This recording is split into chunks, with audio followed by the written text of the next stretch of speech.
You're experiencing the Authentic Chaos Podcast, an exploration into our inner selves and journeys of self-discovery.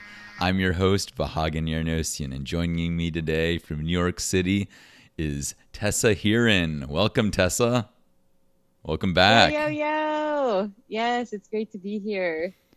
So last we talked to you, you were I think you were in Iowa or somewhere else. So what brought you to why New York now? Well, it's the autumn, the Northeast. Yeah. It's a perfect change of season. Still really warm here.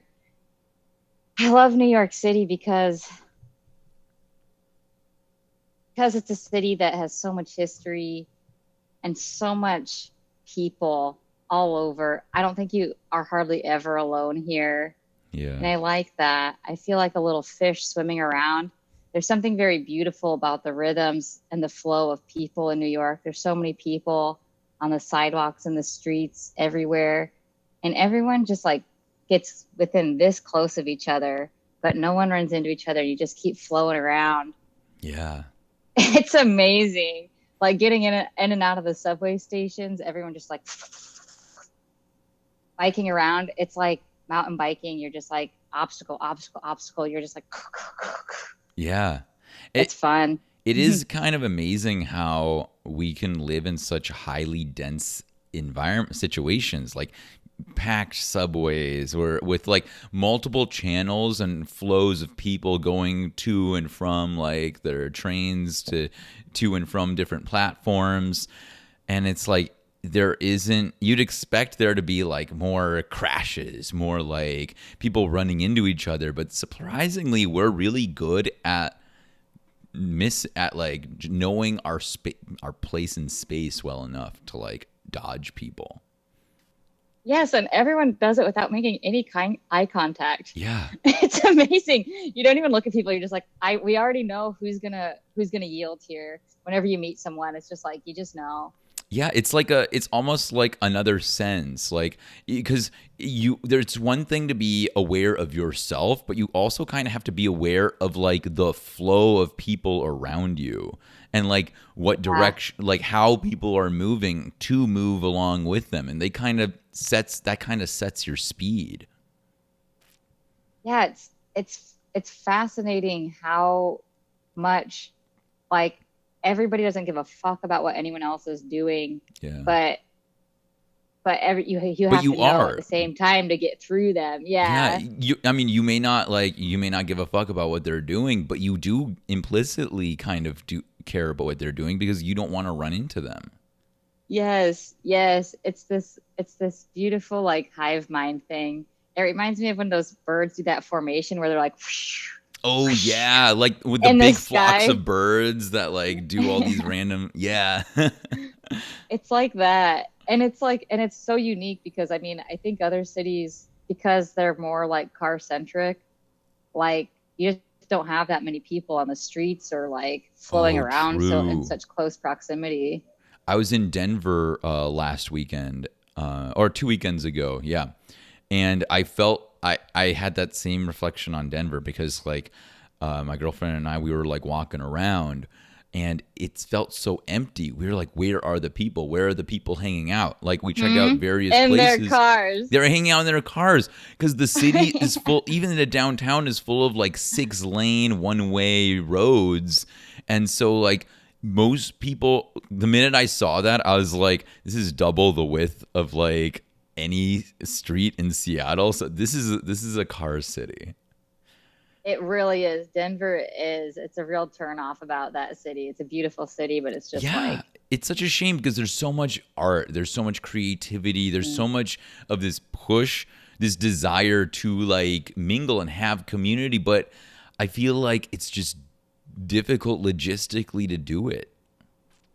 yeah, yep, But it we did is. we did find like one section of, we did go to like lower downtown, and that seemed to be more of what I was expecting in like a city, like smaller streets, more cafes, more people just hanging out like and randomly on like a Thursday or a Tuesday or whenever we were there. And so that like that was nice. That was like life. It was great to see that, cuz it's hard to find like the life and culture where there aren't people. It's hard to like, Totally. yeah, Totally. Yeah. And it's nice when the more people, yeah, the more people out using that stuff, the more like efficient and convenient it becomes too. yeah, Right now, so many cities just aren't at the tipping point of like cultural acceptance of like not driving a car. yeah. And it's such a, because like having a car is such an American thing. Like So it is American. it's been like pushed so hard that it is part of our culture to the point where like you have to stop to think like, why is America a car culture place? Like it doesn't have to be. Like there are other plenty large like countries that aren't don't have a car culture. Yeah. Oh, yeah, there's a lot of things about driving a car that are that serve the caste system. Yeah. I mean, yeah, there's it's really interesting. Yeah. What are some of your reflections on that? Sounds like you have some thoughts. Well, I do. Let me ponder where to start with this. I can go over some of my immediate thoughts when you said that Yeah. cars create this caste system. Yeah. So how And well, yeah, go ahead. Yeah, you so go just to ahead. give you some time to like ponder your own reflections. But like I've thought about this a lot too, like how the way that like urban mobilization has been going lately is that a lot of downtowns have been reclaimed by the rich, and getting gentrified, pricing people out of their like housing and pushing people to the fringes, the people that can't afford it. But a lot of the people that can't afford that higher housing are the people that are maintaining all of your infrastructure. They're your wait staff. They're cooking your meals. They're cleaning the streets. They're doing all of the things that make the city like a place of culture, a place that you want to be in. And but they can't afford to live in the city that they work in, so they have to move further and further away. And now they need a car because of intense lobbying by the car companies, car manufacturers, kept public transportation criminally underfunded all throughout the country. That and the mix of this push to be only focused on how many taxes you're paying rather than what those taxes are providing you. So that mix has created this requirement of having a car. But cars have gotten a lot more expensive, and gas is also more expensive, and there's tons of maintenance. And we think like, oh, maybe electric cars can save that, but we're seeing that the manufacturers who are making electric cars are trying to make even more money from it. Like even I think like Mercedes or BMW is charging like a subscription for like heated seats. And like Tesla is notorious for charging like subscription fees for more features on their car. These are like features that that used to be accessible, used to be like What? standard, that are now going to be like an additional cost. And it's just going to get like more and more like that. Just keep taking money from like the people that rely on the cars, that were told they need this car to survive, and keeping them criminally like and as a criminally underclassed. Gosh, that's so wild. Yeah. No, I think you're so right. And it's like, um, yeah, I don't know. The separation, there's something very interesting to me about the feeling of driving a car and the feeling of it almost is like me versus the world. Like, people get so, you know, defensive about their little space in their car, Yeah. and it just is such a separate experience, as opposed by going by any other method. You're so like self-contained in your own little world, and you can literally just It's like not interact with anything around you Yeah, you're and like just, in a little bubble. Like yeah, at least when you're walking, when you're on the bus, when you're biking, you have to be aware of everything around you because there's nothing really protecting you from other people. yeah. And you get to. Yeah, and the thing, so some things that are interesting to me about cars is how normal it is to us.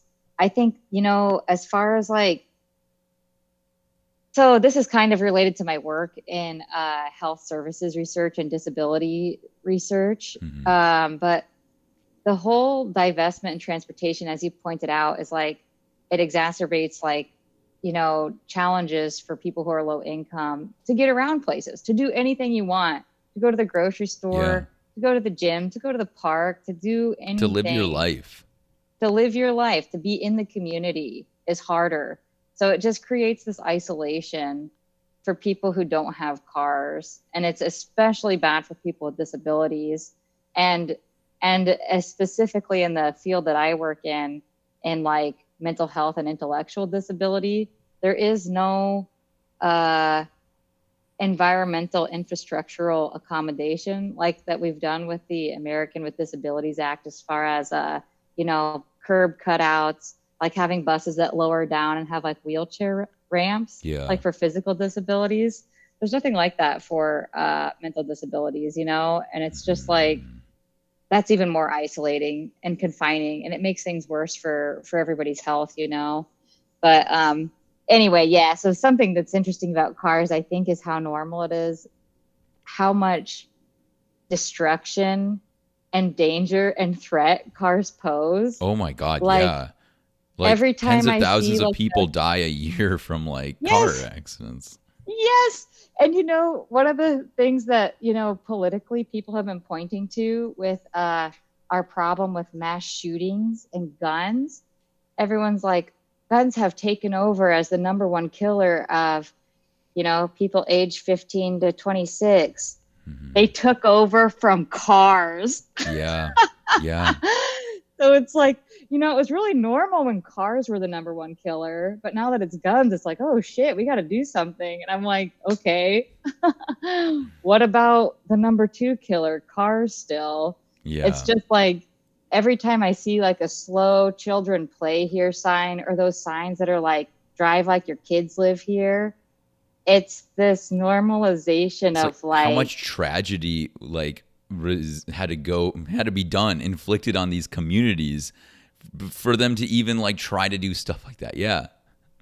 yes, yes. I think everybody knows somebody who's been in a serious car accident. If you haven't been Hmm. in one yourself, people probably, I mean, I know people who have died in car accidents or Yeah. just like have like chronic pain and long-term injuries from car accidents. And it's interesting to me as a cyclist too, because people will be like, oh, cycling, that's so dangerous. I see and I don't know if you're familiar with like the ghost bikes, like when cyclists get killed, sometimes people put up memorials of like a white bicycle, Oh just no, an I didn't all know. white bicycle. Yeah. Yeah, it's something that, anyway, it's supposed to raise awareness about just like sharing the road, not killing cyclists. Yeah. And Like and the most people basic things. Yeah.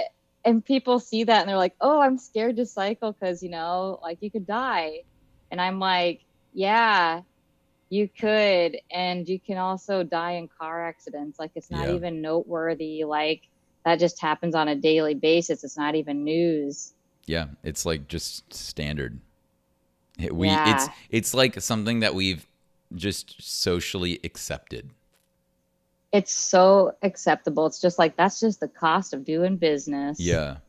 Not necessarily related to cars, but I was reflecting the like a couple weeks ago about how some like addictions are like socially accepted and are thus like Mm. not talked about and are okay. And some are like and like so what like so I was thinking like what makes an addiction socially unacceptable? And a lot of times it's when it starts to impact your productivity. I love this. Yes.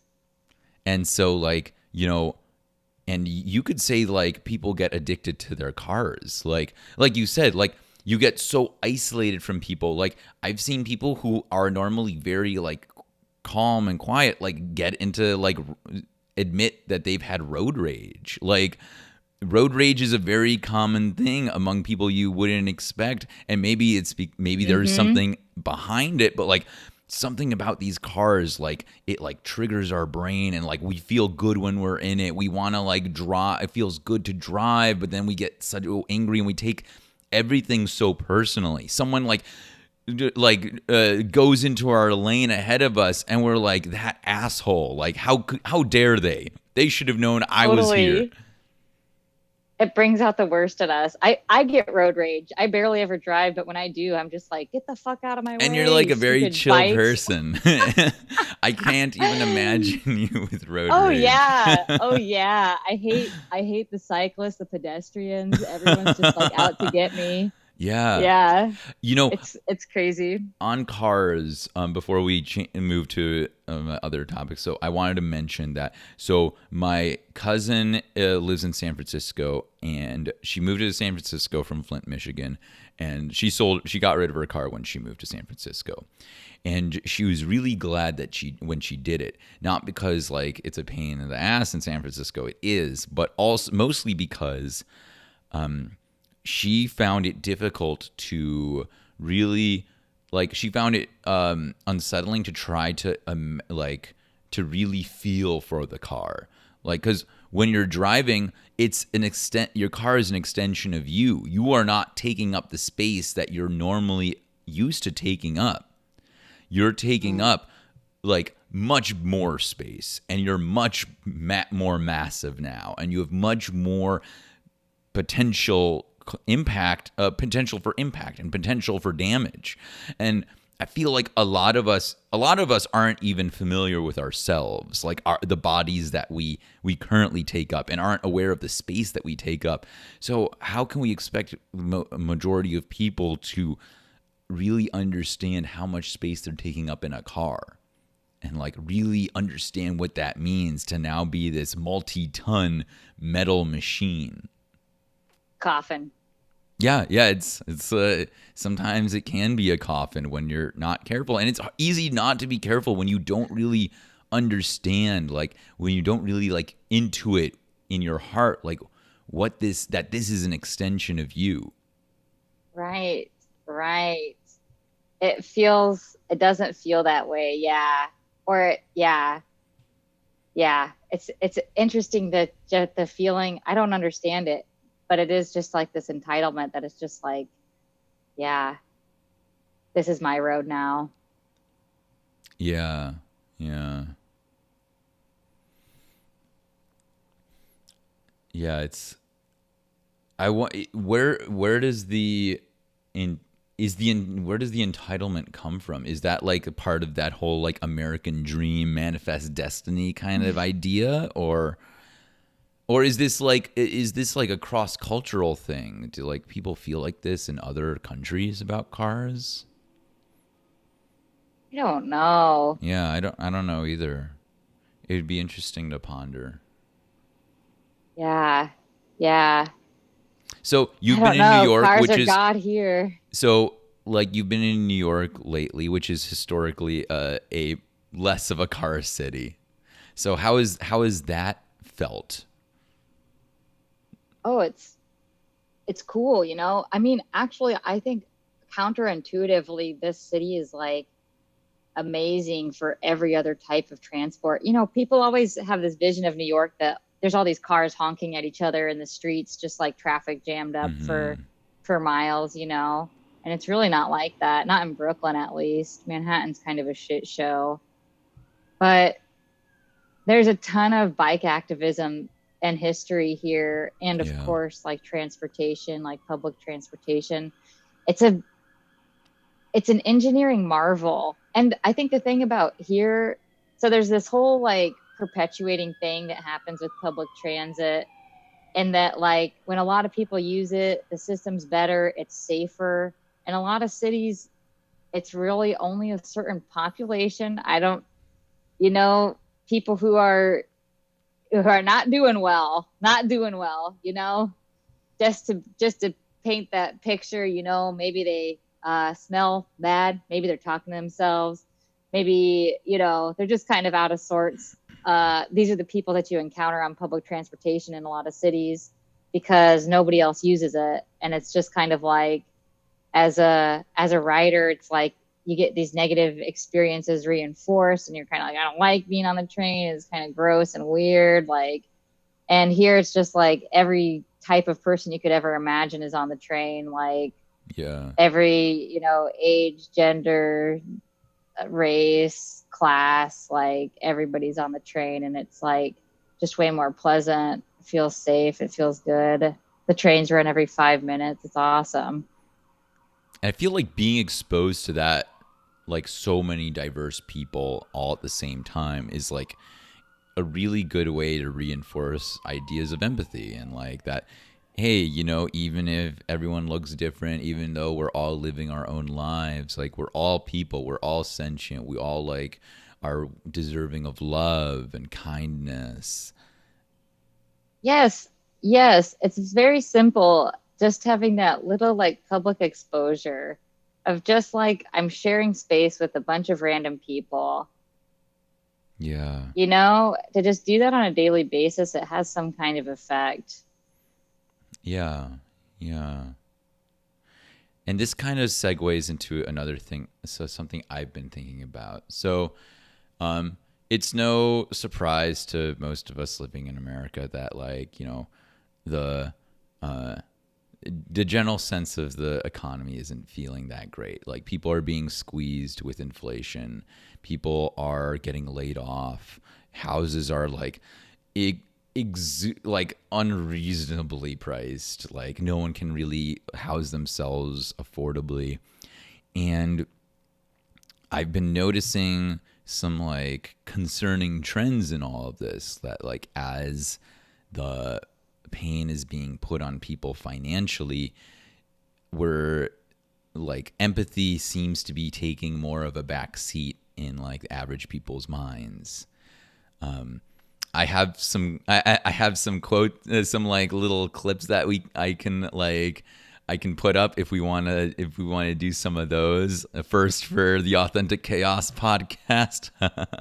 Yes, yes. This is I think part of the whole underpinnings of the whole capitalism system is that when things get scarce, people become more conservative. Yeah, And when you're competing for resources, it's like everybody's my enemy now. It's like it's either me or you, and yeah. it's like that just isn't necessary. It's just not like doesn't need to happen. Yeah, you'd think that this like the systems that we built, the society that we built to create so much wealth, we shouldn't have like homeless people. We shouldn't have starving people. We shouldn't have like people should have their basic needs met. Like that should be a guarantee. You can survive. You can live. You will be able to live a life, and you can then do whatever you want. You can use your creative endeavors to like go work if you want to, like make more money that way, sure. Or you can use your creative endeavors to create art, promote culture. Like you can use your endeavors to maybe like think of like think new things and like think about like okay well like maybe build new communities or something like that, right? Like we shouldn't need to be constantly fighting for survival against each other. And like we should recognize that we wouldn't have gotten here today if we were constantly in competition with one another. Like that it doesn't make sense for humanity to like survive that way. A lot of our early movements as like people were trading rather than like fighting each other. Yeah. Yeah. And it's like it's so it's there's this so yeah, the whole thing is like once we get into this trading stage, it's like, I've been thinking about like, damn, I wish I knew how to feed and house myself without money, you know? Yeah. And similarly with transportation, I think is like, God, I wish I knew how to get around without a car. I think there's something about the system, that forces us into labor, in that it's like, I don't know how to do this stuff without money. I need money to like have my basic needs met. These skills of being resourceful and having my needs met without consumption. It's like I don't have the skill set, I don't have the knowledge to do that anymore. And Yeah. yeah, it just feels like that's all part of the disconnect too from each other. Because we don't need each other. It's like everyone buys their own individual stuff. You don't really like rely on each other to Well, we have your don't. needs Yeah, we met. don't rely on each other for our survival as much anymore.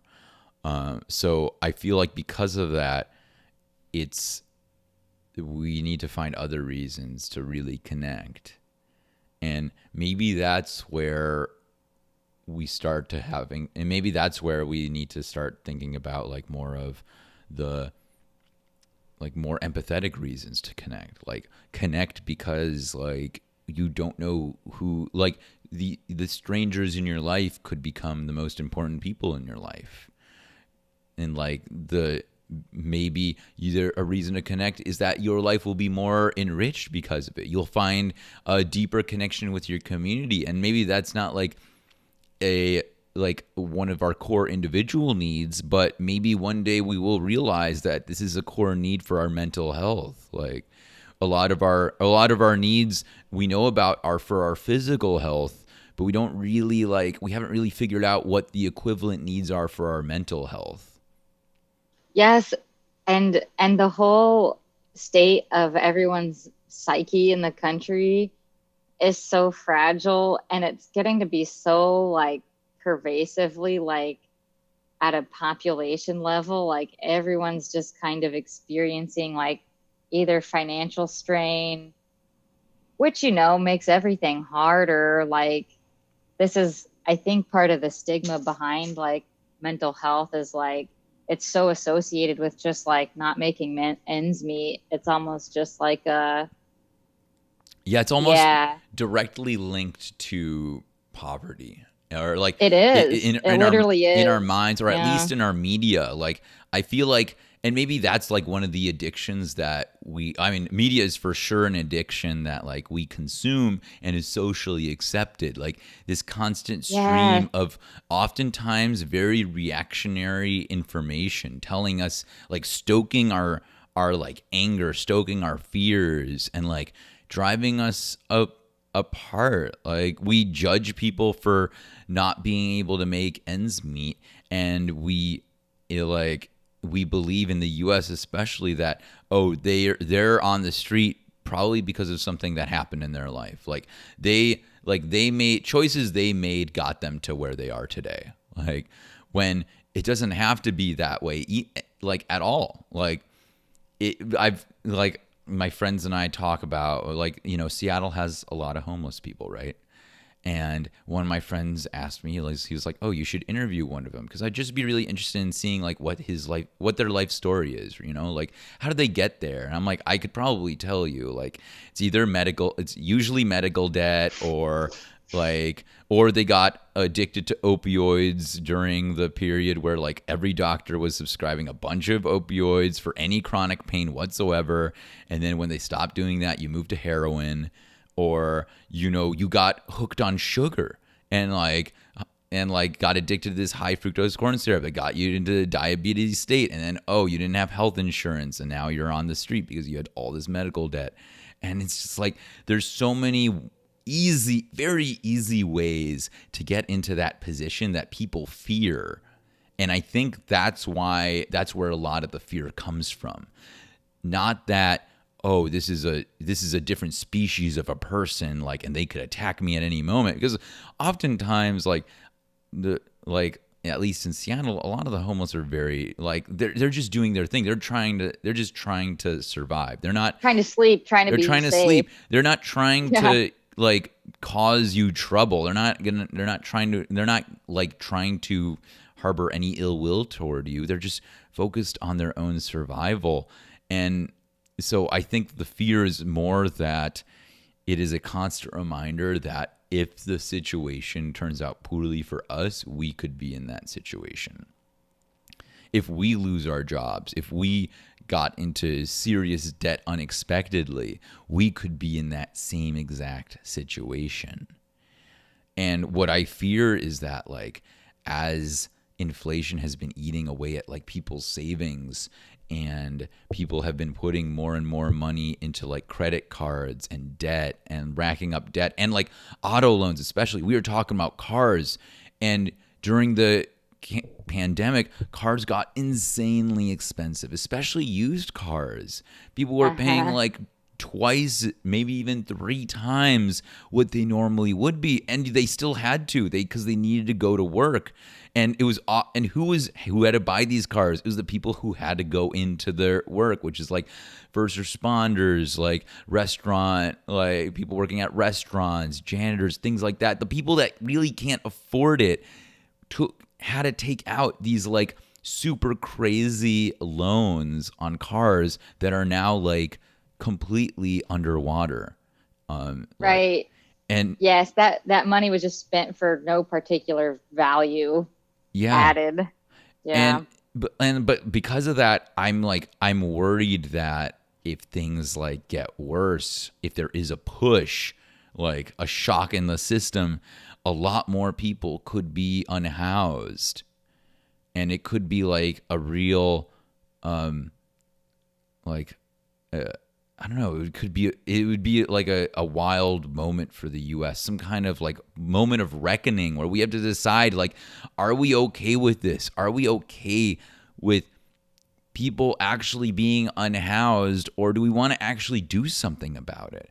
Are we going to let like private investment companies keep buying up all of the single family homes that they can get their hands on for profit, while while people, like normal people, can't afford to live in the cities that they work in?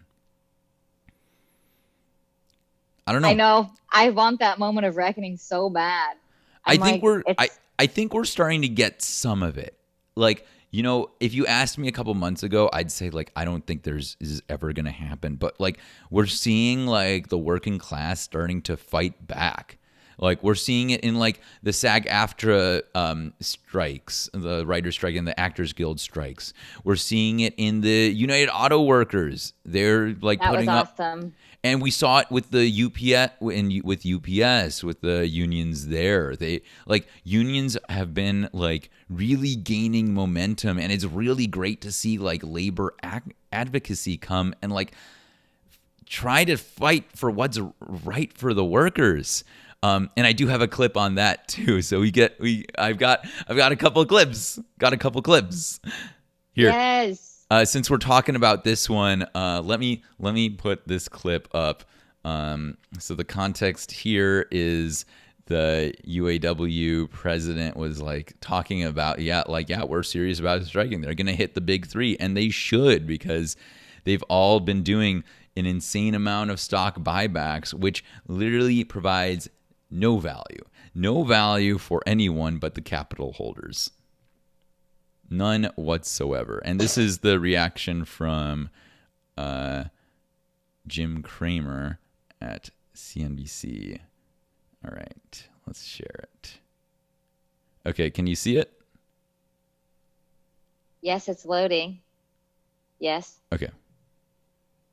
Something. The man you saw just now, I think, is a paper tiger. He's coming in and saying, well, they've never seen anything like it. I think there's a nuclear option on the table if he's not careful. The And nuclear, that nuclear option. is a country called Mexico. You don't hear about it much. But if you say we're intransigent and we're going to stay at 40%, there's no give, well, you know what? Monterrey, Puebla, Querétaro. There's the capacity to have that happen, not overnight. Mercedes. Certainly. So, like, what he's suggesting, of course, here, let me stop the share.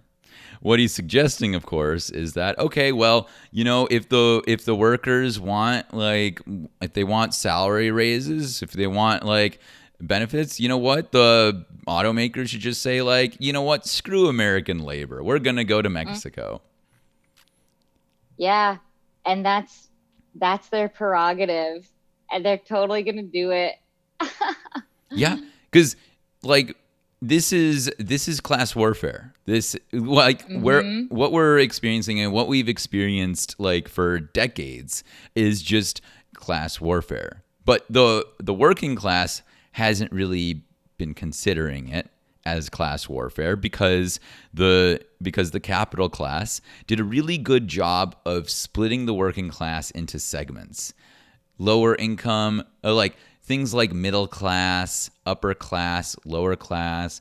These are all like arbitrary distinctions that were driven by the corporate media to push this idea that like actually the working class is very divided, that workers aren't all the same. Like, obviously a tech employee isn't the same as a janitor, isn't the same as a waiter. And so because of that, we haven't, it's been, when we've had these divisions in our mind, these mental divisions of identity, it's a lot easier to say like, well, I don't need to unionize because if I unionize with the janitors, then maybe like my pay will come down and their pay will go up. So it's not worth it for me. So I've got a good thing. We don't think of ourselves all as like workers, as the people who are still like, we're all putting in our labor and getting back a fraction of that value. It's so true. I know. I really dream of a general strike. All laborers, everybody.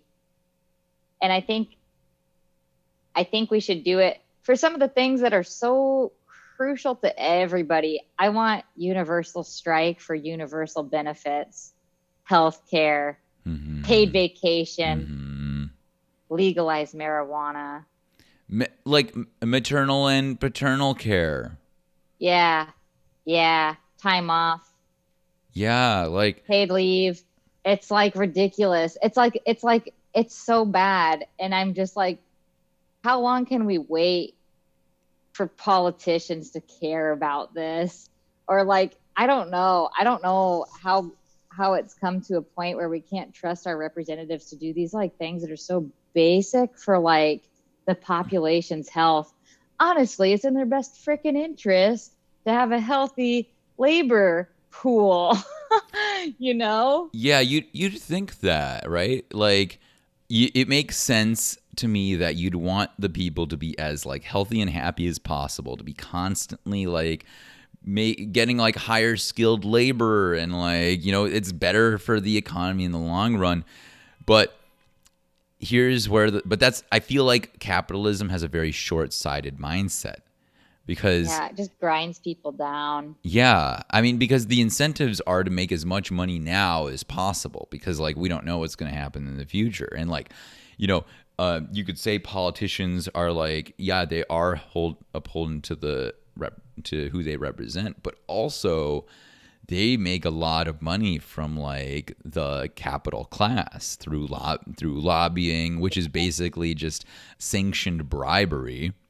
Right. And like it's ultimately the capital class that holds the reins of power. They're the ones who set all of the guidelines. They're the ones who like push back against things like universal health care, push back against like universal time off, like, and then they say like, oh well, we're giving you like 3 weeks off a year because we're great. The required is 2 weeks, but we're giving you 3. Or like, oh, there's no paternity care, but you know what? We're gonna give you 6 weeks of paternity leave. Like, oh, Right, go right. enjoy being with your newborn child, and then come back to Give work. me your soul now. Yeah, and it's like you should be. You should be like encouraging people to make as many children as possible. We should be making childcare and like education for children as like inexpensive as possible. If you want like a consistently high like source of laborers, like that would make sense to me. You make it such a no-brainer decision to have children. But instead, it's insanely expensive. And I feel like that's the beauty. And the beauty of capitalism is its simplicity. If there is something, someone will try to extract profit out of it. We've figured out how to extract profit out of childcare by like turning it If it into. exists, it will be exploited. Yeah, if it can be Yes. exploited, it will be exploited. Yes. Like we talked about with cars, right? Like all of the features that we came to get used to are now becoming paid features. They're paywalled now.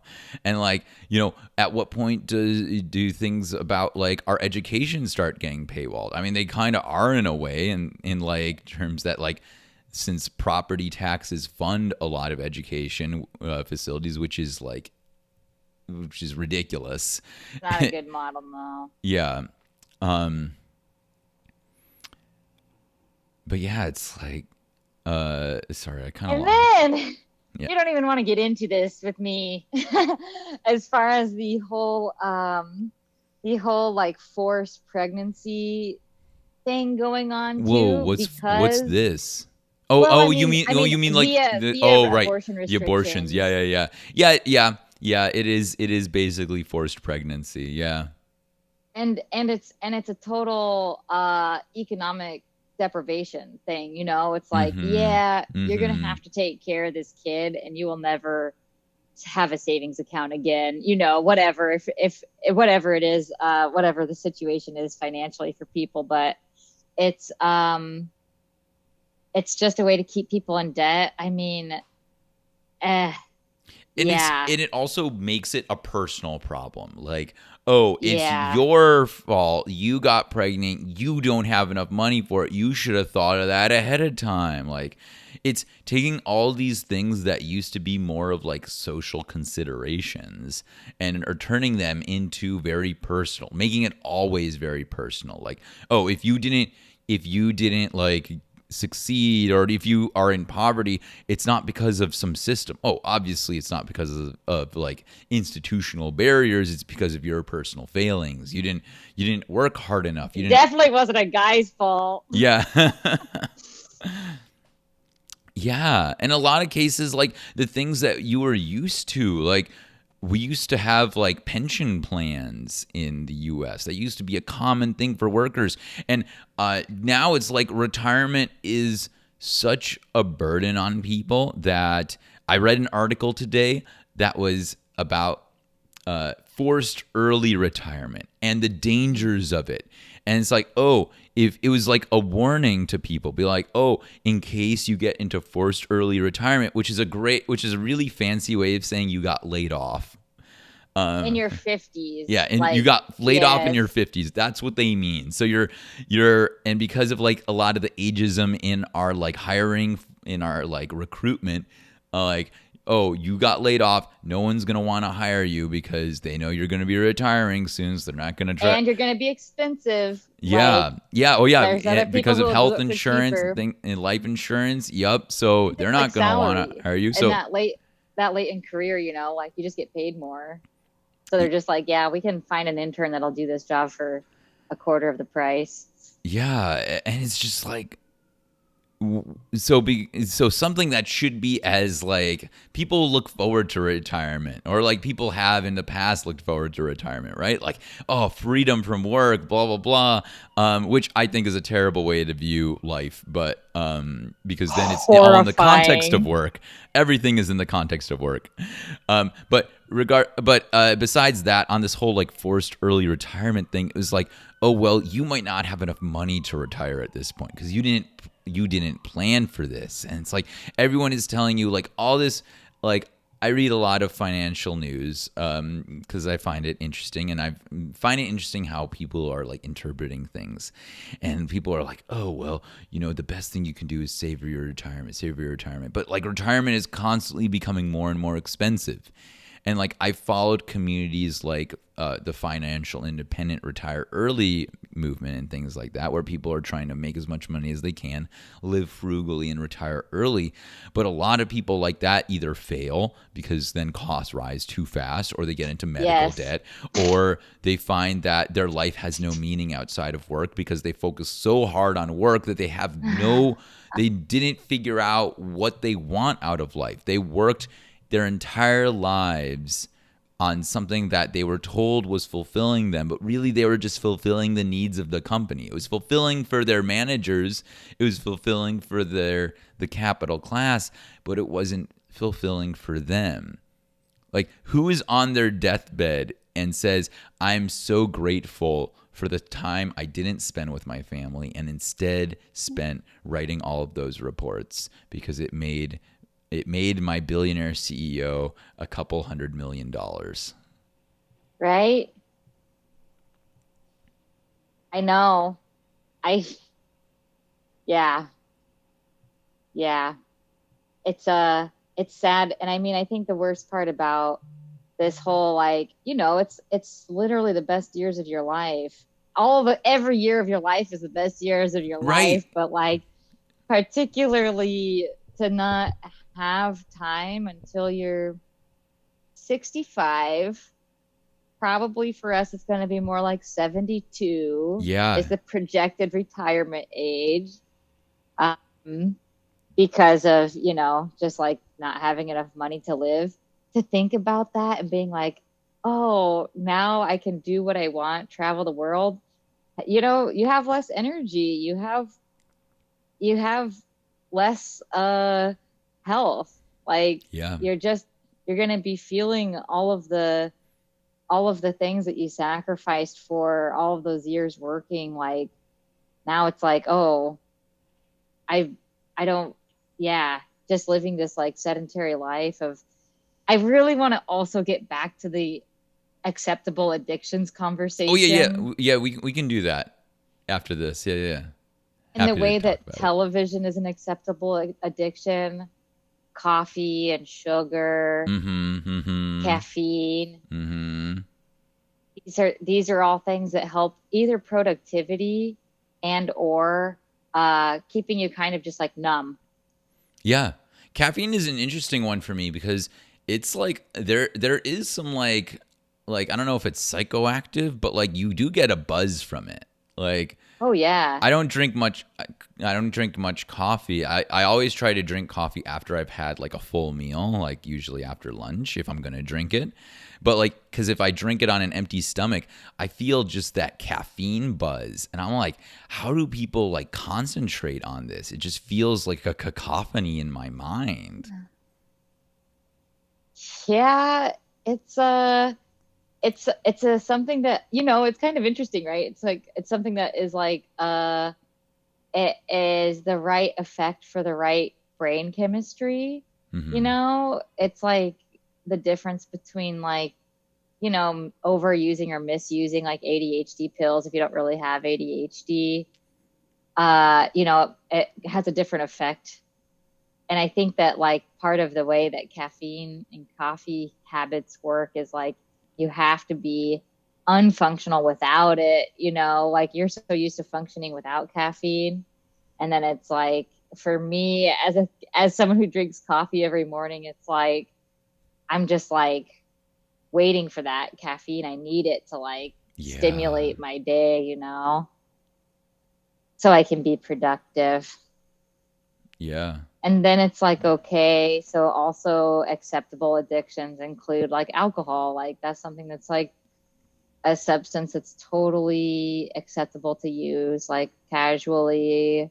To abuse it is pretty acceptable, if it's like the right time and place. If you're at a party or Yeah. something, it's like, yeah, get crunk. Yeah, right? Like even alcohol abuse is only like acknowledged as abuse when it's like you've gone way overboard. Way, way, Right. way overboard. Like really like even having like a couple drinks in a night is probably like on like an addiction level on the addiction spectrum too. Totally. Like Totally. it's way like we think it's like, oh, if you're constantly drunk then you're addicted to it. It's like, no, I think it's even more sensitive than that. But like, yeah, we've just accepted that like alcohol is fine even though it's like such a poison to us. It does so much damage to our bodies in a way that Literal like poison. a lot of hard, like things that we consider hard drugs don't. which is wild to Totally. me. Like, weed doesn't do anything. I mean, it's not a hard drug, but it used to be considered as such. Like, even like things like psychedelics don't really have a very lasting impact on your body. Yeah, it's so interesting, right? I have been thinking about this and I'm not going to totally get into this, but like alcohol, the World Health Organization has literally in the last year in like February been like alcohol's a carcinogen. Like they're recommending that countries, Canada's about to put warning labels on it similar to cigarettes that like this consuming this causes cancer. It's Good. like The so liquor and linked. wine like lobbyists and industry have gone away for too long, like telling us that alcohol is good for us. Well, this is a fact of the world. The World Health Organization, any health conscious country is like, oh shit, we have to let the population know about the Yeah. dangers of alcohol for their health.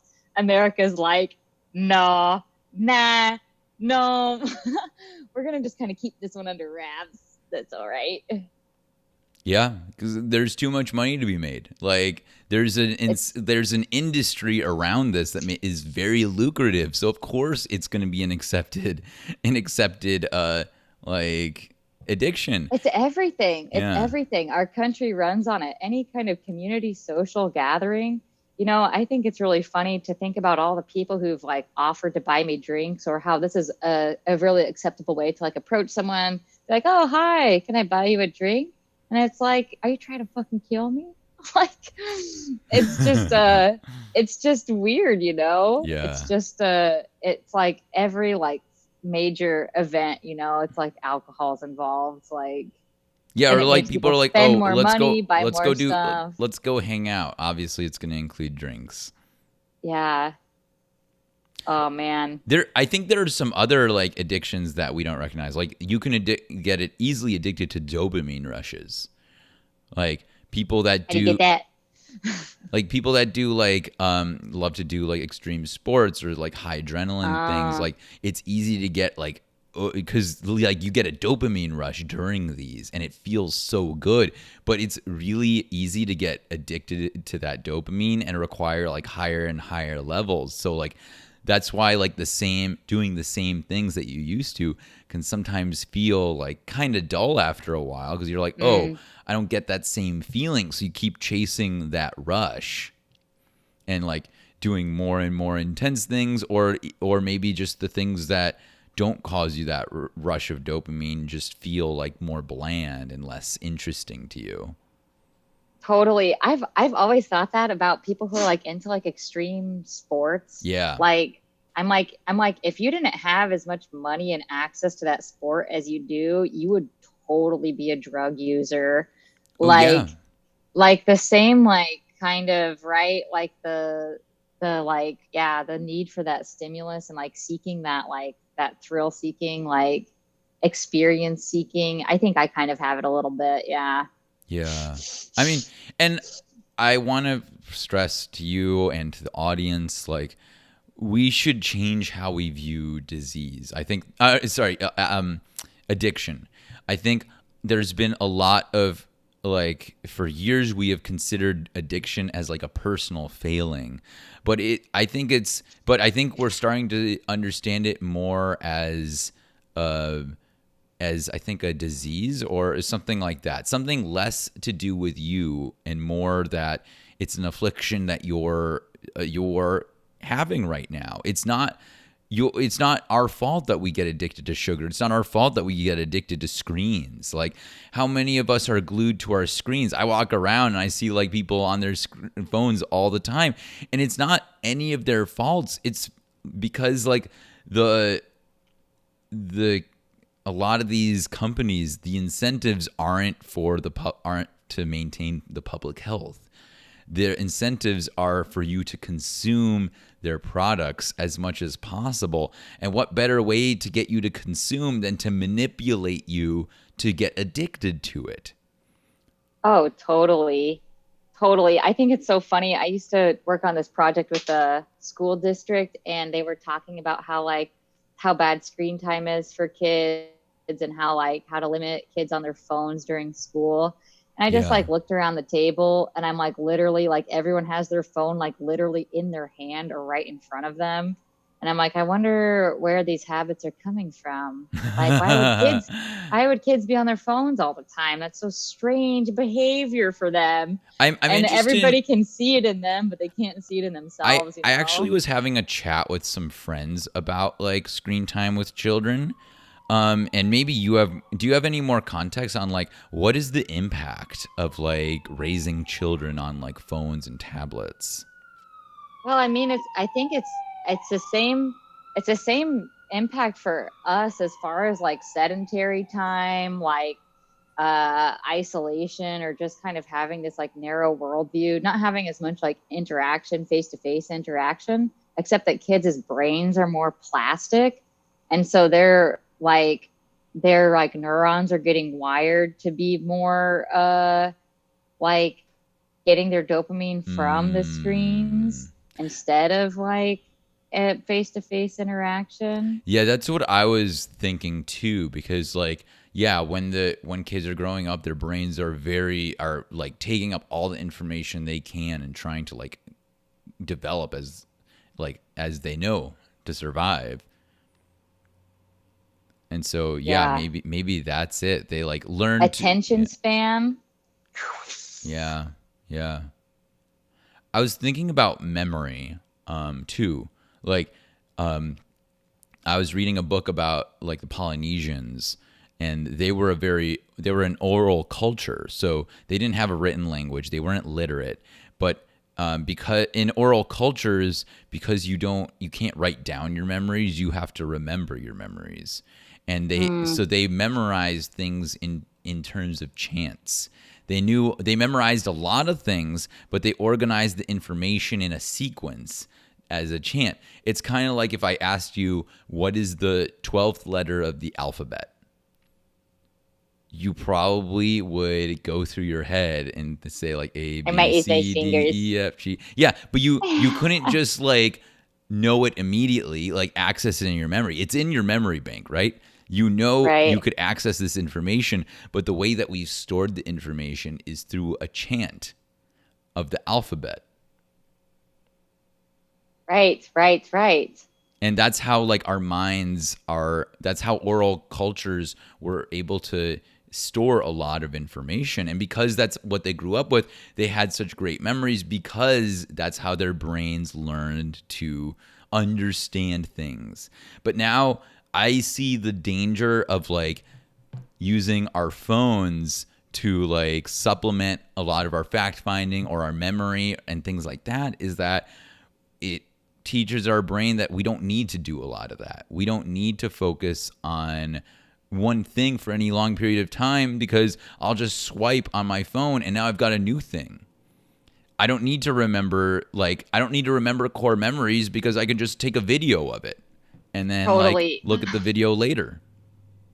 Yeah, it's pretty bad. I've gone through some circles with like work stuff that I'm like I totally forgot that I did or that I knew or that I've already come to this conclusion before. Yeah. And I like find some old notes and I'm like, damn.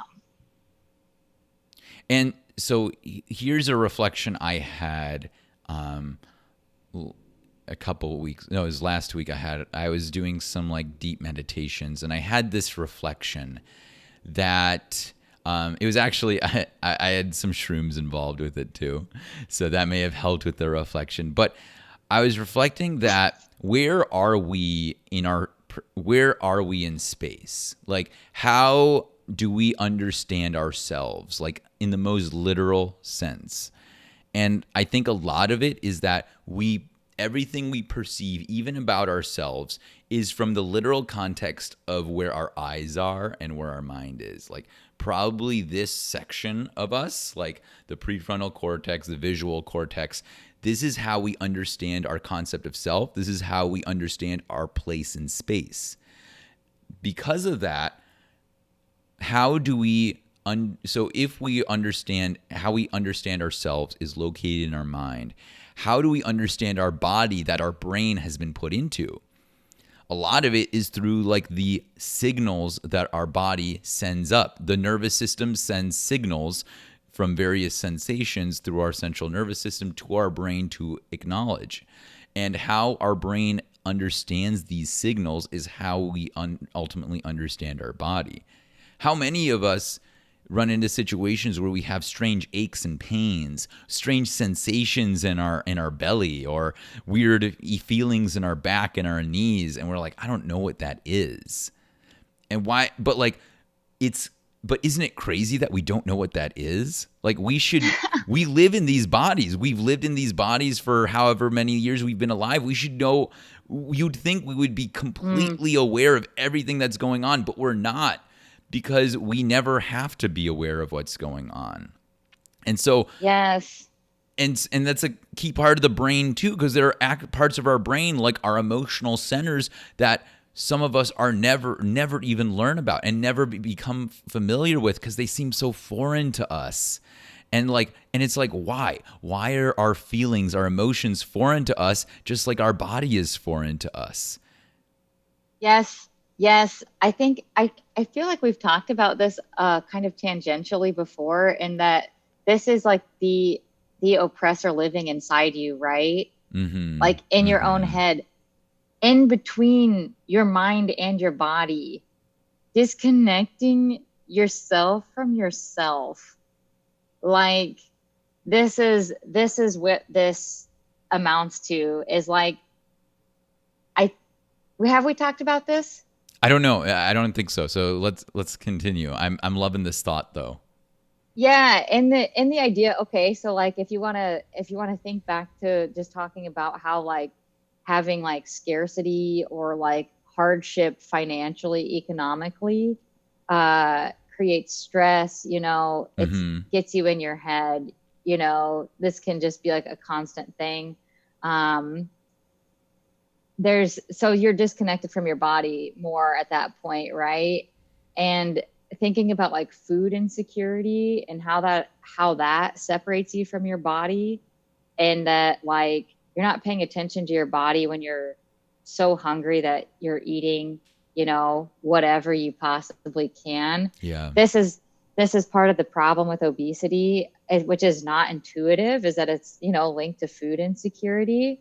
Yeah. And it's such a disconnect from your own body, what feels good to your body, what, how you're nourishing your body, like to use your energy. You don't even think about that. It's not even part of like, yeah, it's just, it's an extremely personal invasion of how all of these systems of oppression can manifest inside your own self, Yeah, it's like you adopt it. Yeah. And it's like you don't even have a safe space in your own body and mind. Yeah. It's like, and like how I relate it to people and how it, like, I relate it to me is like, so my girlfriend and I were chatting about how, like, if you ever had a case where your parents told you, even when you weren't hungry as a kid, to finish your plate, finish your food, that is an example of your parents basically teaching you to ignore your body. Ignore Right. these feelings that you have, because I know better. I have dominion over you. I cooked you this food. You're going to finish this food whether you want to or not. And it's like a time thing, right? It's another thing that, like, if you had the time as a parent to be like, okay, don't eat now, and knowing that there's a good chance that this kid is going to be hungry later, and it's like, I don't have time for that. It's like that you don't have time to like do things in the right way. This is how, de-escalation doesn't happen, because it's like, there's just not enough time. Yeah, we always feel, and why is there never enough time? Where did all the time go? Right? That's the thing, is like, yeah, time is money. We have to sit in front of the TV or like, I feel like we underestimate how much time we have because we don't pay attention to the time that we do have. Yeah, one of my favorite sci-fi movies is Just in Time. I think Justin Timberlake is But it's the whole concept is about how wealth is actually the currency of this movie is time. Yeah. And so people who are the poorest only have a few hours to live, and they have to figure out how to live for a few more hours in the next hours that they have. And people with a ton of wealth have like a ton of time. So they're just like, they just have like 100,000 years banked up of just like, I have this much life left. Like, yeah. And it really is that. I mean, it's literally like the more money you have, the longer you live. And isn't it funny that that's exactly what the rich are trying to do now? Like there's a lot of like work being done to try to like reverse aging. Like that's become a big like a big trend. Like people who are trying to reverse the biological clock on their bodies. Like 40-year-olds who are trying to have the body of a 26-year-old. And like you see like what they're doing, and it feels psychotic to me. Like they're injecting themselves with the blood of younger men. They're like doing all of this incredibly like expensive and experimental treatment that like we don't know what it's doing to their bodies, but they look like kind of young but kind of freakish. And like so it's like there's this, and I can only rationalize that in the context of living for death. If you always are living in the shadow of your own death, then you're never going to really enjoy the light of life. Right. It's like, what do you want more time for? Yeah, what are you doing? Yeah. What do you think you're going to discover with more time? Like, you're clearly like on some weird path right now. Yeah. Of like not really being at peace with your age and yourself, you know? And like that's an example, that's yet another example of us, of the disconnect with ourselves. And that's like the ultimate disconnect. Like we are so disconnected from each other. We're not even connected with ourselves. Like we view aging, a very natural process, as something to be shunned. We view death as something that can be avoided. These are things that are inevitable. And when we start to fight them, we're not like living these harmonious lives. I don't see how you can ever live a harmonious life until you come to terms with your own body and your own mind and like reach that internal harmony. And to me, that means like first starting with understanding your sensations, understanding what the most ancient part of you feels, your gut. Did you know that the digestive tract has a nervous system? I didn't. That sounds like something worms have. Yeah. I mean, so that's a great example. So the enteric nervous system. So we do have like some neurons lining our like digestive tract. And it's actually, this nervous system predates the central nervous system. It is older than our brains, older than our sense of self. Like you said, worms have this like digestive tract nervous system. No way. Because like think about it. What is the most We're worms. What is the most crucial element of like biological life? It's consumption. Yeah. It's transforming energy, or it's creating energy. And just so like photosynthesis in plants. Yeah, for that consumption. And is it a surprise that a lot of our addictions are consumption based? Is it a surprise that a lot of the ways that we like that our lives are exploited are through consumption? We're even called consumers by like economists and things like that, because like we've expanded this idea of consumption to be past like the biological, the food that we eat, to be like the things the entertainment we take in, the screen time, the news, the drugs, the whatever else, like the lifestyle. Like, don't get me started on like lifestyle creep and like concepts like that, but we are constantly exploited to constantly expend our resources and devalue the resources that we have and be more estranged from ourselves. I think the most radical way of of resistance that we can show to the system on an individual level is like finding that harmony within ourselves and like reconnecting with our body and saying, no, I don't, like, my body doesn't actually want this, or my mind doesn't actually need this. I don't need to get that car to feel fulfilled, to feel free. Freedom and fulfillment are internal concepts. I don't need an external thing to do that for me. I don't need to like constantly be drinking like these insanely sugary drinks that like really hide. Like sugary drinks, I feel like should be treated on the same level as cigarettes.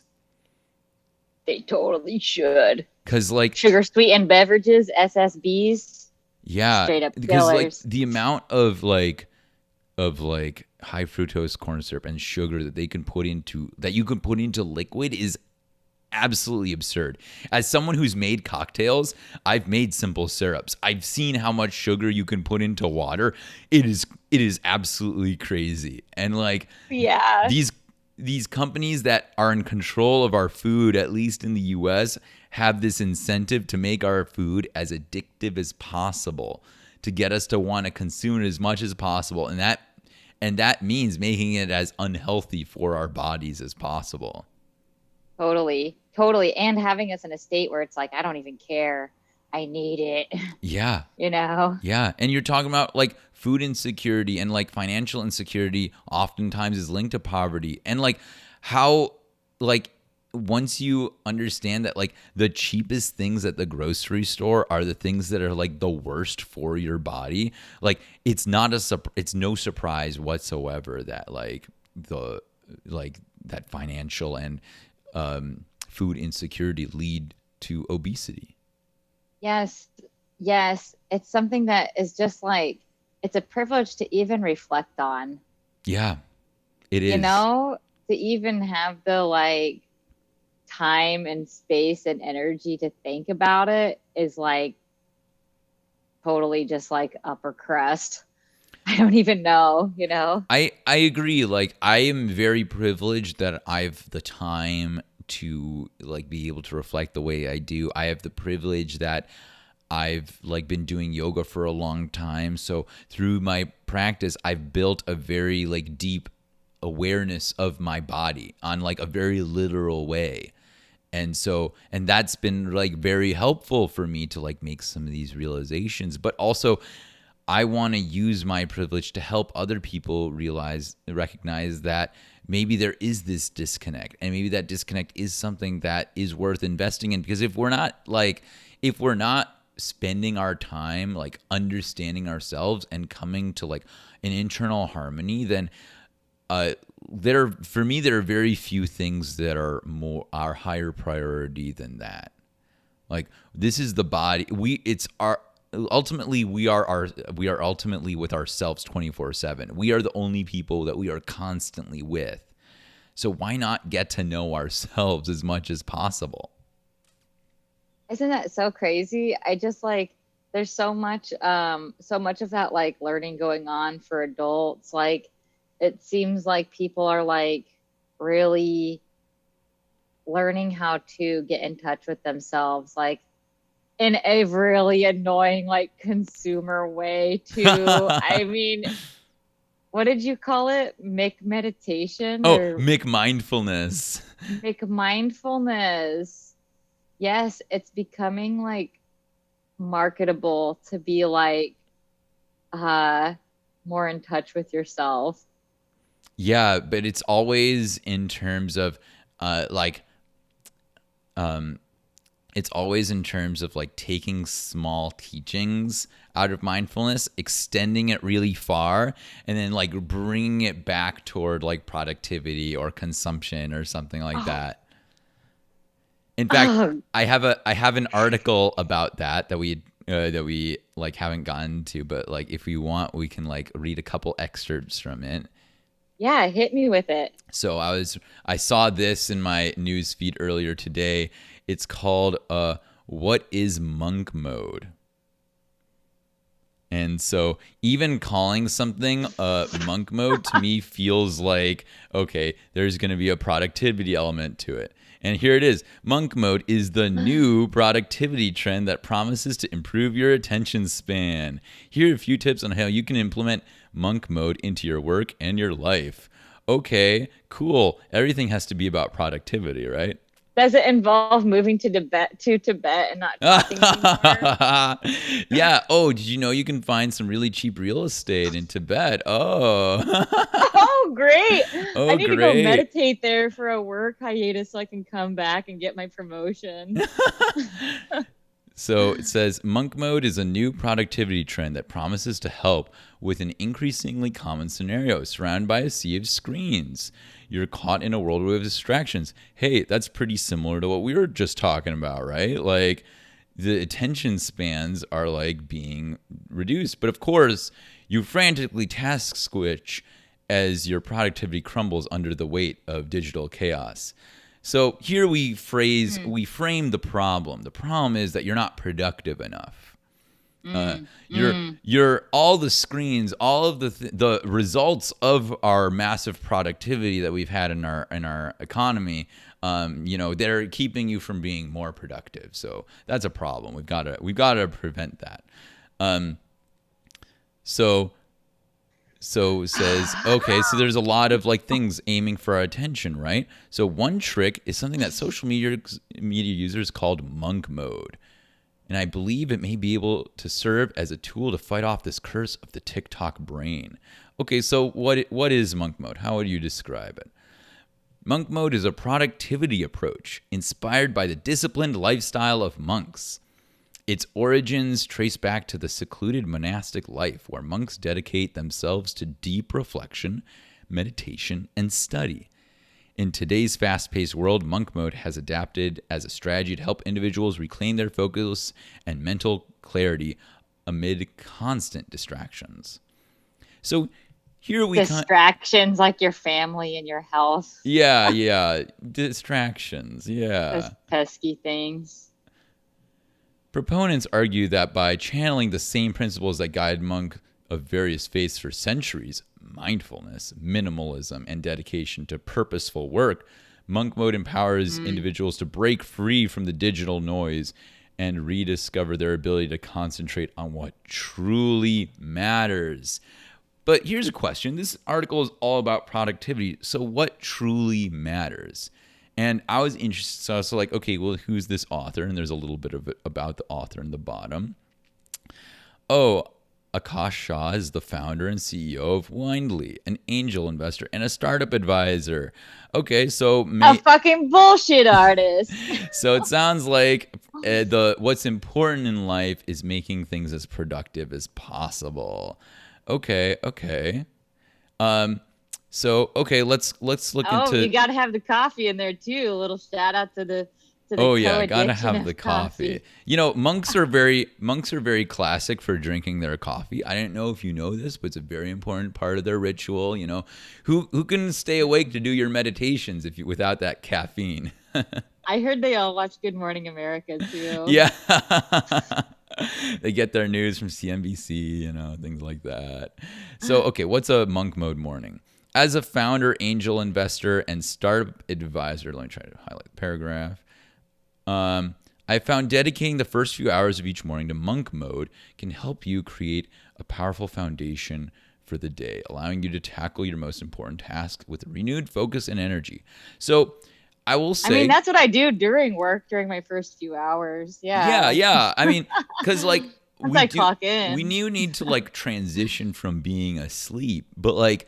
And I do think that like sometimes I'll start my day with a brief meditation, but it's not usually for my productivity. It's mostly because sometimes when I sleep and I wake up, I feel like the emotions that I had in my dream state.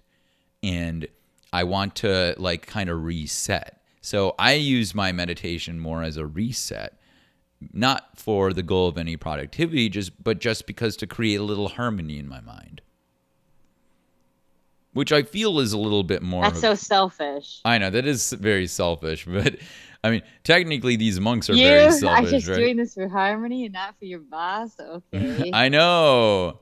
I should be. I could be using that valuable time to be producing value. I cherish my Be mornings as creating jobs. yeah, right. Okay, so of course, you pair the monk mode with a warm cup of coffee. Yep. So as you take your first sip of morning coffee, I recommend that you embrace the serenity and seize the opportunity to enter monk mode. Dedicate this precious time to deep, uninterrupted work. Far from the gaze of buzzing phones and overflowing inboxes, capitalizing on your high energy levels and reaping the rewards of accomplishing meaningful tasks early in the day.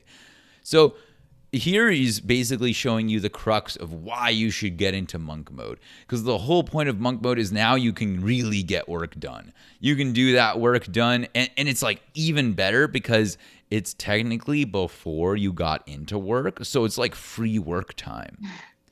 Think about Right. that. Right. You're hacking your day. You're hacking your day by getting all your work done before you get into work.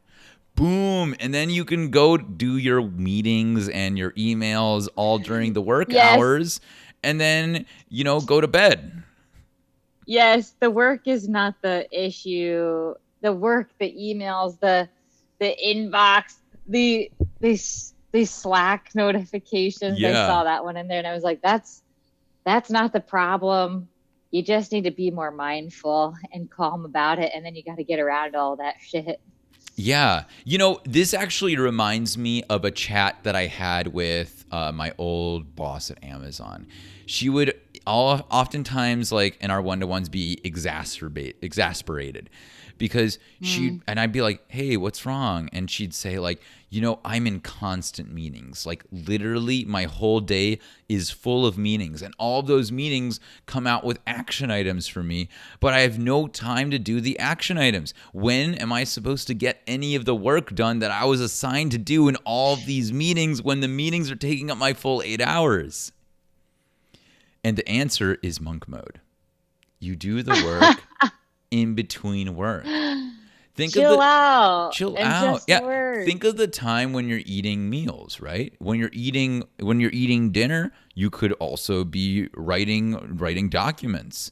When you're watching Netflix, you could be writing some code or maybe like answering some emails. When you're like just about to go to bed, that's when you finish off your Slack notifications. And then when you wake up in the morning with your coffee, that's when you like Yes. go over the reviews that the Europe teams had. I take 10 deep breaths for every email I send. Hey, that would be a great way to I mean, I teach people to be a actually little bit do, more. but that's not for work. That's for me. Okay, so I'm done. So I think we've gotten what we care to out of this. So the point of like this article is, and why I mentioned mindfulness to you is that it's this classic example of like these Eastern philosophies of like how people figured out how to live more meaningful lives, or how they figured out how to live meaningful lives, which are also like how a lot of us like understand how we can live more meaningful lives without a lot of the distractions of life, is then being co-opted by like capital class to be, oh, these are actually cool tools for productivity. They're optimizations. You can find like even more efficiencies in your life if you like use these like magical techniques of breathing and like focusing on calming yourself and like settling your mind and maybe cutting out distractions from your life so you can get real work done. Yeah. Yeah. It's so unfortunate that we have to like go through those channels. Although I wonder if it'll make a difference in people's lives. I, you Yeah. know, if I wonder if it is an actual entry point to reconnecting with yourself for some people I think, to read this article. I'm kind of like, yeah. damn, like For it me, seems, maybe an yeah. article like this wouldn't have, but I did read, like, I did go through a period of reading self-help books.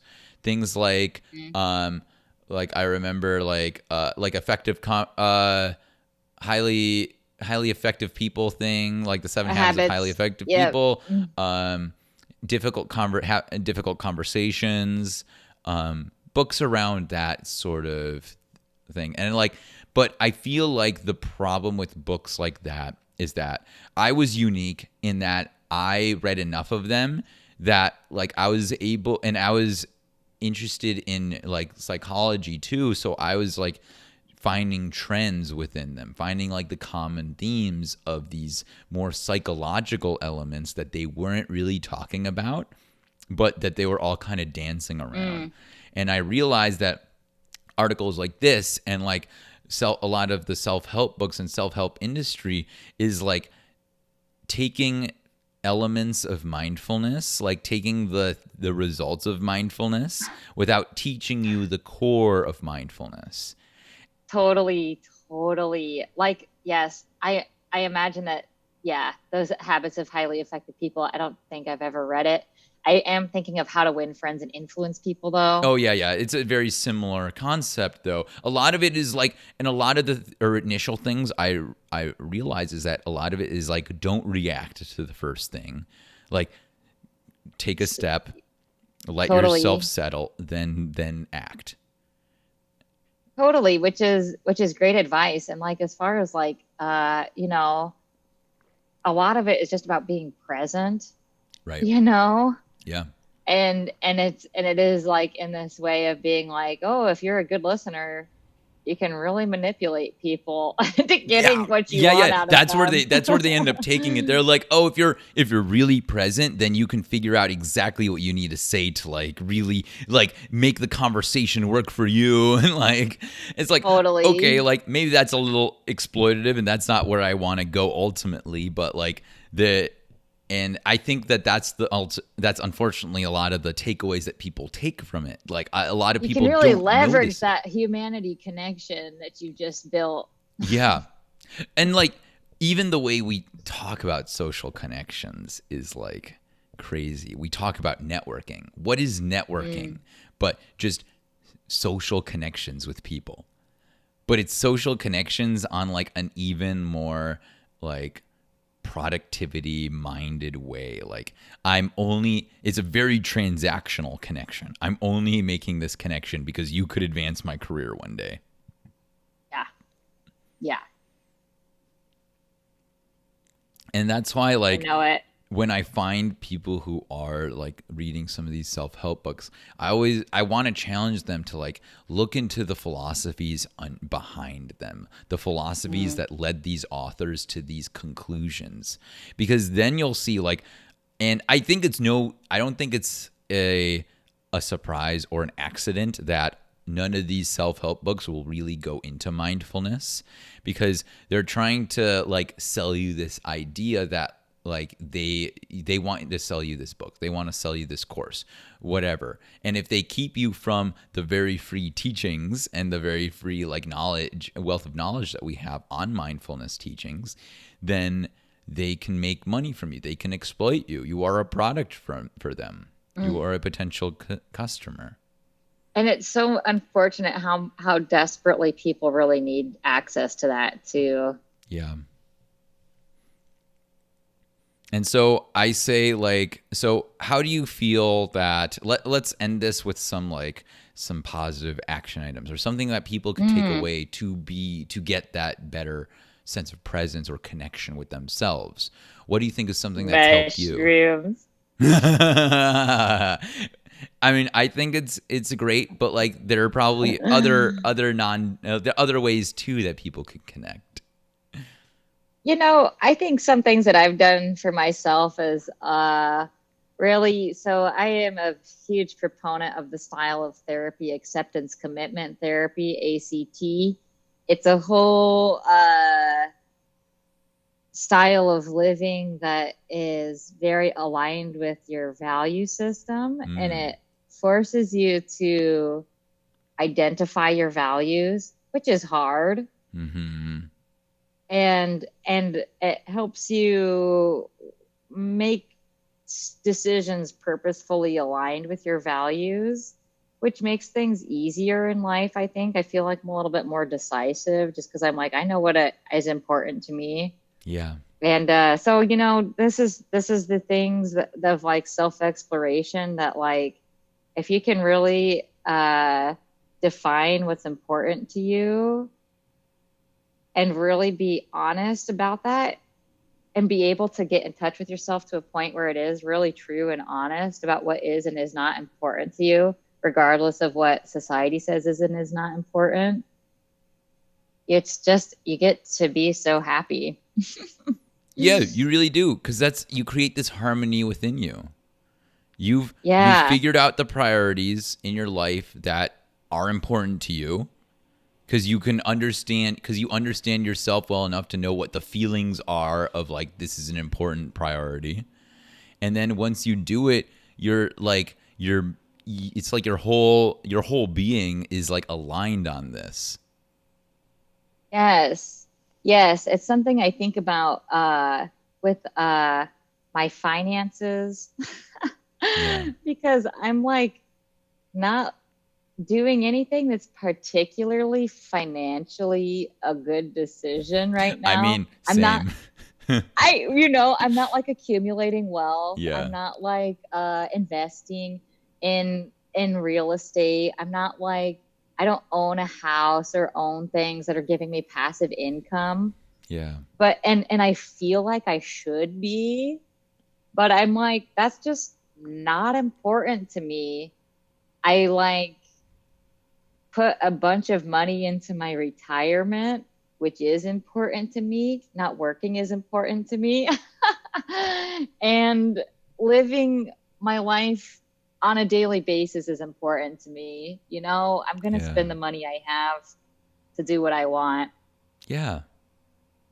I think that's great. I think like, so what was that therapy again? That was Acceptance commitment, acceptance ACT. commitment therapy. That's awesome. I love that idea, because like, yeah, I recommend people to check it out if you feel like your priorities, or like you don't understand your priorities, or maybe you are worried that your priorities aren't like well aligned within you. Like things like that can like be helpful for you to like understand what your priorities feel like, and then Yes, reprioritize them based on those feelings. which is a whole journey It to is. get there. It, It's it not something that's intuitive that you know? Yeah, because it requires us to be vulnerable with ourselves, Mm-hmm. and like, and to once we're vulnerable with ourselves, we can be honest with ourselves because we are less afraid of hurting ourselves. Yes, yes, and you have to make a safe space for yourself. Yeah, It's it's such a practice to get to a point where you're just like where you can think about what you need in a vacuum and not be like, how are people going to react to this? What can I do, or what's feasible or practical or acceptable about what I want? How can I make this into something that's going to work for other people or whatever other things. And yeah, to really get to understanding what you really want, it's kind of like, yeah, it's extremely vulnerable. yeah, And to even not have that safety within yourself is just like a whole thing to build, to be like, oh, this is how I feel. And it's maybe not what I expected or wanted or aspired to. yeah. And you know what? Dealing with that vulnerability can be scary. And maybe, Yeah. so like, maybe an easier way to get into this, a little practice you can do, dear listener, is if you find a case where you're doing something that you enjoy, like the next time you're doing something you enjoy, whether it's cooking, or like doing a sport, or going out with your friends, or anything like that, I want you to close your eyes and feel the sensations while you're doing that. What are you feeling? Maybe you're feeling like a tinglingness in your gut as you're like in a joyous state. Maybe you're feeling like an elation in your mind. Maybe you're feeling like this sense of like ease. And these things are important to get used to, because that's how we ultimately start to connect with ourselves. Once we Mm, start to really pay attention to how we're feeling in the scenarios in our life. There's a scarcity of true joy in people's lives, I think. Yeah. I think that real, authentic happiness, joy feeling is so rare. And it is like it is a guiding force in your life, right? It's like, oh, this Yeah. is bringing me happiness, like real, true happiness, not like chemically induced,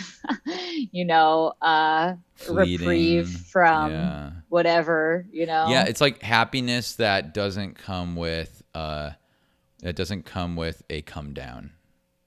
Yeah, yeah. And it's like take some like effort to do, or like time, or a state of mind to be in, that Yeah. you can't just be like, I want to be happy now, I'm going to do this thing to get it. It's a journey, but it's a journey really worth taking. Like if we go back to this whole like monk mode thing, right? Like this is a classic thing in like monks, especially Buddhist monks, but like monks all over, is like this dedication they give to this, like their reflections. And like they like this article talked about how like they do it for their work, for their purpose of work, but oftentimes monks are merely just doing it for like the work they're doing is their reflections, either their reflections within themselves or their reflections and meditations for their higher power. Whatever it is, it's more of an internal journey that they're doing instead of this external journey. And so if you I want to wonder what take their salary and benefits are like.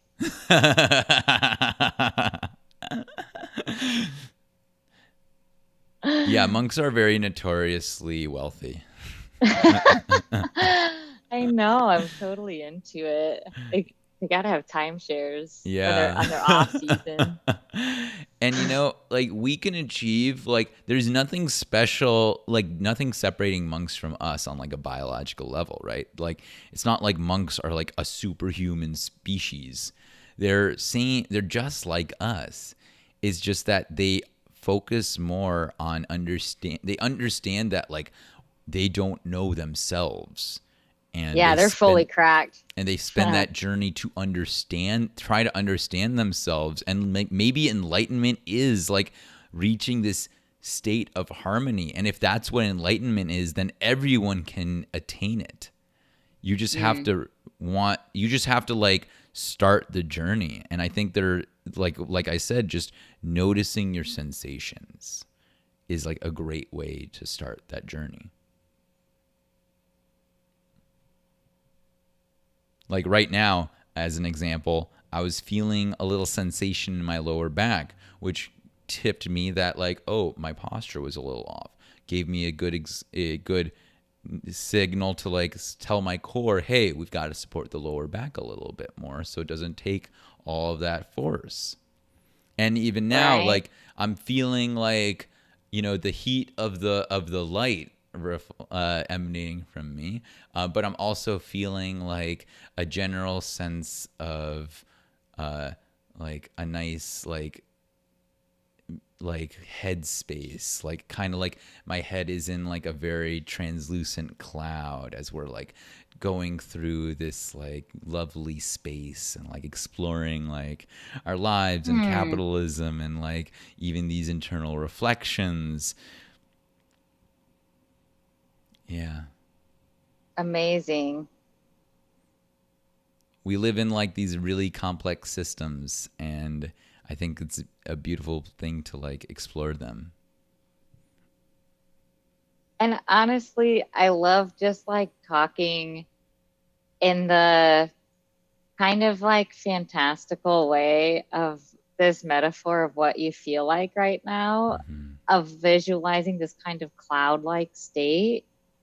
Like nobody talks like that, but it's Yeah. so real. Like, yeah, yeah, Maybe people should talk like that.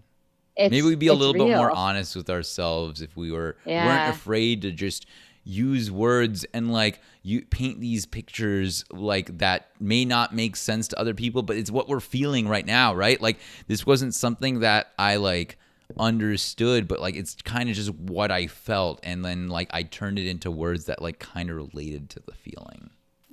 Yeah, I understood it. Yeah, yeah.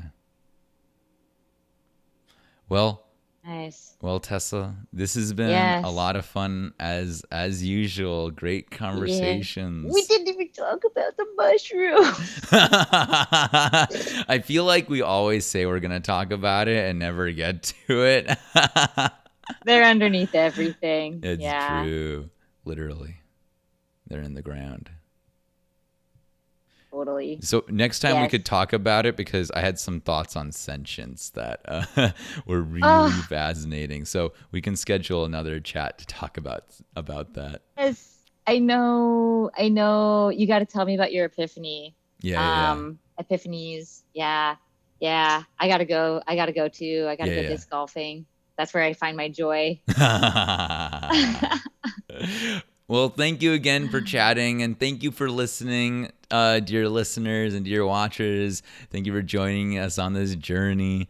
If you're watching on YouTube, Spotify, wherever you're watching, make sure to like and subscribe to the channel, share the podcast. If you haven't done so, we have an Instagram at authentic.chaos. Follow us for more like podcast clips and updates. And yeah, if you want to see more of Tessa and I chat, let us know. But of course, she'll probably be on some more. So thank Yes. you again. And as always, embrace your chaos with kindness.